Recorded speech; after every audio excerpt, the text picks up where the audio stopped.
Awu Hayi babe. Hawu yenkulunkulu wami hawu hayi yethi. suka bona gogo. Hawu yesilwane. Nakwende njani esilwane? Nakwende njani nje? Hey, saluyibuyisa kimi ngasayi lapho. Sekonde njani? Ufika njani la esilwane? Ufika njani la? Sekondekeni gogo. Uyidayele phi yona lento lesilwane? Wena nje hayibo. Nkulunkulu wami. Ngeke sihambe siyele na mina ngingasanukeleli. Yesilwane angisulo ukusihlala la motweni kuyinkulumo nje lokusihlala la motini Ngishothi yemoto phela gogo. Angifuni wena lokhu uyithinse yemnika thola ngisithe shayela ngathi ifaka ama perfume silwane. Uyidayele phi lo ngobe lo msindo nje lothi uyawathi silwane ukuthi ngekwemthetho uqala ku 40 years kuye etulo. Nabathi life begins at 40 basho ukuthini kanti silwane ngoba basho lo msindo wathi wena yakho iperfume unginayile ngathi ise Thailand uyayathi silwane. Lele futha ngathi kufuthwa lukhula lo uyabo lo msindo wedumo.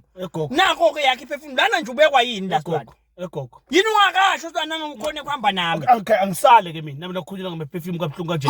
Perfume beyihleti la esivalweni musa. Uyaqala ni kuyibona. Sivalo sa driver lethi, sitolo sa driver lethi ngingidriver namuhla. Asafuna ukuthi perfume bo driver mina. Hayi gogo bo, kahle bo. Yesilwane. Hayibo. I-license yala unayo. Ngoba phela ya drive license yinye lo nayo wena ya driver na imoto hayi yala. Okay. I-license yala ngichazela wena kusuka ku 40 kuye etulo. Gogo ngiyaxolisa. Kuze kungabi nekukhuluma ngeperfume yakho, ngicela uyikhothe yonke. Yesilwane. Ngeke nje ngisakhona kuhamba nawe uma ngalo mnukele ngicela uyikhothe uyonuka endlini ngawe uyele kubantu kunukele lafana nami ngamashisa siyalingana nawe. Siyasala mina. Phansi bo ngidathi hambela. Uyonuka lendlini le. Ngeperfume nje. Inkulunkulu awusilwane boyithulula moswena silwane bongatheli na iperfume. Iyahishana neperfume. Boyithulula silwane uyayibona inganani yalo nkulunkulu wami. Siyasala phela. Awu Jesu, Nkosi.